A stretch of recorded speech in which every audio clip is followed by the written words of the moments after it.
উৎসবকে মেরে উচিত শিক্ষা দিল স্বয়ম্ভু। সম্পূর্ণ জানতে ভিডিওটিতে একটি লাইক করে প্রথম থেকেই দেখতে থাকো।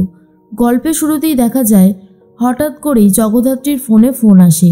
জগদ্ধাত্রী সেই ফোনটা ধরে কথা বলতে শুরু করে, আর সেখানে একজন বলতে থাকে, মা দুর্গা এই পৃথিবীতে আবারও আসছে মর্তে, আর এবারে আমিও তোমাকে ছাড়বো না জগদ্ধাত্রী, এবার তোমাকে আমি উচিত শিক্ষা দেব। জগদ্ধাত্রী বলে, কে বলছেন, কে এইভাবে কথা বলছেন আমার সাথে? তখনই সে বলে, আমি হলাম অসুর, মহিষাসুর, বুঝতে পেরেছেন? আমি আপনাকে ছাড়বো না। জগদ্ধাত্রী তো পুরোই অবাক হয়ে যায়, কে বলছে আর কেনই বা এরকম থ্রেট করছে, কিছুই বুঝে উঠতে পারছিল না জগদ্ধাত্রী। আর বলে, আপনি জানেন আপনি কার সাথে কথা বলছেন? আপনি আমাকে এইভাবে থ্রেট করতে পারেন না। তখন সে বলে, পারি, আপনি আমার জীবনটা তছনছ করে দিয়েছেন, তাই আমিও আপনার সাথে অনেক কিছুই করতে পারি, যেটা হয়তো আপনি জানেন না। এরপর জগদ্ধাত্রী ভাবে, এইভাবে যে কে বলছে সেটাই বোঝা যাচ্ছে না। তখনই সে বলে, এবারে মহিষাসুর এসে দুর্গাকে একেবারে শেষ করে দেবে, কিছুই করে উঠতে পারবে না। তখনই দেখা যায় যে কিছু দিন আগে জগদ্ধাত্রী একটা কেস সামলেছিল, সেখানে ঋতু রানী আর ঋতুরাজ দুই ভাই বোন বদলা নিতে চেয়েছিল। জগদ্ধাত্রী তাদেরকে ধরে ফেলেছিল, আর তারাই আবারও উঠে পড়ে লেগেছে জগদ্ধাত্রীকে শাস্তি দেওয়ার জন্য। তারা খুব সুন্দর কথাগুলি নাচ করে আর মুখোশ পরে থাকে। তারাই ফোন করে জগদ্ধাত্রীকে থ্রেট করতে থাকে। এরপর তো ফোনটা কেটে দেয় জগদ্ধাত্রী, আর বলে, কে ফোন করেছিল খুব তাড়াতাড়ি এই বিষয়টা আমাকে জানতে হবে। সাধুদাকে ফোন করে জগদ্ধাত্রী বলে, সাধুদা, আমি আপনাকে একটা নাম্বার দিচ্ছি, এই নাম্বারটা বলুন তো কার? আমাকে ফোন করে রীতিমতো থ্রেট করছিল। অন্যদিকে উৎসব তো পালাতে শুরু করে। তখনই স্বয়ম্ভু বাইক নিয়ে যায় আর গিয়ে উৎসবকে ধরে নেয়। প্রথমেই আগে উৎসবকে চরকিল ঘুষি মারতে থাকে। তারপর উৎসব যখন পড়ে যায়, বন্দুকটা বার করে উৎসবের কপালে ধরে। ঠিক তখনই চলে এসেছে মেহেন্দি আর বলে, প্লিজ স্বয়ম্ভুদা, ওকে কিছু করো না, ও আমার স্বামী, ওর কিছু হয়ে গেলে আমি নিজেকে আর ক্ষমা করতে পারবো না। ওকে যে আমি খুব ভালোবাসি, ওর দায়িত্ব আমি নিয়েছি, আমার দায়িত্ব ও নিয়েছে, আমরা দুজনা আবারও একই সাথে সংসারটা শুরু করব, কিন্তু তুমি ওকে শেষ করে দিও না। ও শেষ হয়ে গেলে আমি কি নিয়ে বাঁচবো বলো তো? উৎসব তখন বলে, মেহেন্দি, আমাকে বাঁচাও মেহেন্দি উৎসবকে নিয়ে সেখান থেকে চলে যায়। স্বয়ম্ভু তখন বলে, তুমি জানতেও পারোনি মেহেন্দি যে এই বন্দুকে কোনো গুলি ছিল না, এটা শুধুমাত্র উৎসবকে ভয় দেখানোর জন্যই কাজটা করেছি, যাতে ও বুঝতে পারে তোমার অবদানটা।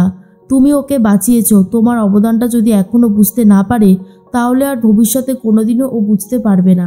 সেজন্যই আমি চাইছি যত তাড়াতাড়ি সম্ভব তত তাড়াতাড়ি তোমরা এক হয়ে যাও। তুমি পুরো জগদ্ধাত্রীর বোন, সেটা বোঝা গেল। জগদ্ধাত্রী যেমন সব কিছু আগলে রাখতে জানে, তুমিও সেরকমটাই জানো মেহেন্দি। তোমার জন্য খুব গর্ব হচ্ছে। এবার অন্তত উৎসব বুঝুক, তোমার মতন স্ত্রীকে ছাড়া অন্য কারোর সাথে থাকা যায় না, তুমি হলে ওর যোগ্য সহধর্মিণী। এর মধ্যেই কথা বলতে থাকে ডাক্তার জগদ্ধাত্রীর সাথে, আর বলে, দেখুন ম্যাডাম, আপনি যেটা করছেন সেটা ঠিক হচ্ছে না। আপনি জোর করে আমাকে বলতে বললেন আপনার স্বামীকে যে আপনি ঠিক আছেন, কিন্তু আপনি যে ঠিক নেই সেটা আমি খুব ভালো মতন জানি। তারপরেও কেন আপনি এগুলো করছেন? জগদ্ধাত্রী বলে, আমার কিছু করবার নেই। আমার যদি কিছু করবার থাকতো তাহলে আমি করতে পারতাম। আমি স্বয়ম্ভুকে কষ্ট দিতে চাই না। স্বয়ম্ভু খুব ভালো ছেলে, খুব ইনোসেন্ট। ওর যদি কোনো ক্ষতি হয় সেটা আমি মেনে নিতে পারবো না। আমাদের যদি কোনো ক্ষতি হয় সেটাও ও মেনে নিতে পারবে না। আপনি শুধু সবসময় ওকে বলবেন আমি ঠিক আছি, যাতে ও কোনো দুশ্চিন্তা না করে। ম্যাডাম তখন বলে, আর অপারেশনটা না করলে আপনি যে আস্তে আস্তে তিলে তিলে মৃত্যুর দিকে এগিয়ে যাচ্ছেন, সে বিষয়ে কি আপনার কোনো কাণ্ডজ্ঞান আছে? আর যদি না থাকে কবে হবে বলুন তো? একটা কথা বলছি, আপনি নিজেকে সামলান, এখনও সময় আছে, অপারেশনটা করিয়ে নিন। সাধুদা তখন বলে, আচ্ছা ম্যাডাম, অপারেশন করালে লাইফ রিস্ক কতটা থাকবে? ম্যাডাম তখন বলে, 90% রিস্ক থাকবে, 10% রিস্ক থাকবে না। এই অপারেশনটা অনেক বেশি জটিল, আমি ম্যাডামকে আগেই বলেছিলাম যে আপনি অপারেশনটা করিয়ে নিন। ম্যাডাম তো কোনো কথাই শুনল না।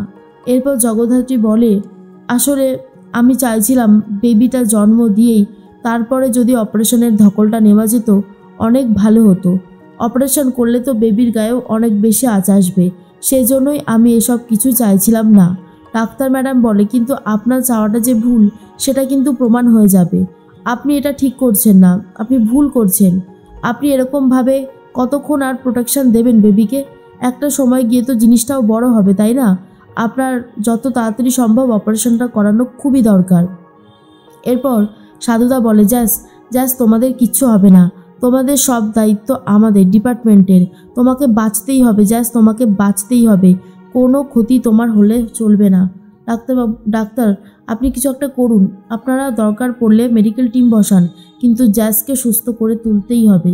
তখনই জগদ্ধাত্রী বলে, আমি আমার বাচ্চাকে জন্ম না দিয়ে এই পৃথিবী ছেড়ে কোথাও যাব না, কারণ স্বয়ম্ভু তার বেবিকে খুব ভালোবাসে। এই পৃথিবীতে স্বয়ম্ভু অনেক বছর একা কাটিয়েছে। আমি চাই না আমার সন্তান এই পৃথিবীর আলো না দেখুক, স্বয়ম্ভু এতটা কষ্ট পাক। তাই আমার যতই কষ্ট হোক না কেন, আমি আমার সমস্ত কষ্ট সহ্য করে নিয়ে এই বাচ্চাটাকে পৃথিবীতে আনতে চাইছি। ম্যাডাম তখন বলে, আমরাও তো সেটাই চাইছি ম্যাডাম, সেই জন্যই আপনাকে বারবার করে বলছি সময় থাকতে থাকতে অপারেশনটা করিয়ে নিন। এরপর যদি কিছু হয় তখন কিন্তু আফসোসের আর জায়গা থাকবে না। এর মধ্যেই স্বয়ম্ভু বলে, আমার জগদ্ধাত্রী আর আমার বেবি ভালো আছে, আমার আর কোনো চিন্তা নেই। ওদের জন্যই তো আমার চিন্তা। ওরা যদি ঠিক থাকে তাহলে তো আর কোনো অসুবিধাই হয় না। সবসময় চেয়েছি জগদ্ধাত্রী আর আমার বাচ্চা ভালো থাকুক, আজও সেটাই চাই। কিন্তু জগদ্ধাত্রী খুবই কান্নাকাটি করতে থাকে, আর এই সিচুয়েশানে জগদ্ধাত্রী অনেকটাই ভেঙে পড়েছে।